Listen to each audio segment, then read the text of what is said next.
നമ്മൾ ഇന്ന് 8ാമത്തെ വ്യക്തിയെ സിയാറത്ത് ചെയ്തു. തൽഹത്ത് ബിൻ ഉബൈദില്ലാഹ് റളിയല്ലാഹു അൻഹു. വലിയ സമാനിയ തൽഹത്ത് ബിൻ ഉബൈദില്ലാഹ്. നമ്മുടെ 5ാമത്തെ അവിടെ നമ്മൾ എണ്ണിയായിരുന്നു സുബൈറുൽ അവാം റളിയല്ലാഹു അൻഹു 5ാമത്തെ വ്യക്തിയാണ്. 1ാമത്തെ വ്യക്തി അബൂബക്കർ സിദ്ദീഖ് റളിയല്ലാഹു അൻഹു, 2ാമത്തേത് ഖദീജ ബീവി റളിയല്ലാഹു അൻഹ, 3ാമത്തേത് അലി റളിയല്ലാഹു അൻഹു, 4ാമത്തേത് ഉസ്മാൻ ബിൻ അഫ്ഫാൻ റളിയല്ലാഹു അൻഹു, 5ാമത്തേതാണ് സുബൈറുൽ അവാം റളിയല്ലാഹു അൻഹു. അദ്ദേഹത്തെയാണ് സിയാറത്ത് ചെയ്യാൻ വേണ്ടി നമ്മളിപ്പോൾ പോകുന്നത്. അദ്ദേഹം അതുപോലെ തന്നെ അദ്ദേഹം ഇവിടെ വരികയും അതിനുശേഷം അപ്പുറത്ത് ഉഖ്ബത്ത് ബിൻ ഉസ്മാൻ റളിയല്ലാഹു അൻഹു തൊട്ടപ്പുറത്ത് അന്ത്യവിശ്രമം ചെയ്യുന്നതാകുന്ന മഹാനുഭാവനാണ് ബസറ പട്ടണം നിർമ്മിച്ചത്. അദ്ദേഹത്തിന്റെ ഒരു പള്ളിയാണ് മസ്ജിദുൽ ഖദീം, പഴയ പള്ളിയാണ്. നമ്മളിപ്പോൾ വന്ന തൽഹത്ത് ബിൻ ഉബൈദില്ലാഹ് സിയാറത്ത് ചെയ്ത് വരുന്നില്ലേ, ആ വഴിക്ക് അപ്പുറത്ത് അവിടെ ഒരു പഴയ പള്ളി ഉണ്ടെന്നാണ് അദ്ദേഹം അറിയപ്പെടുന്നത്.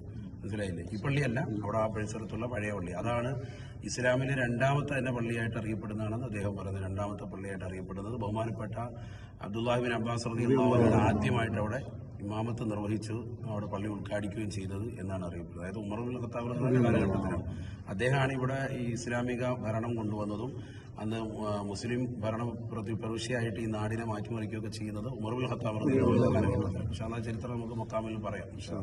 അല്ലാഹു ഖബൂൽ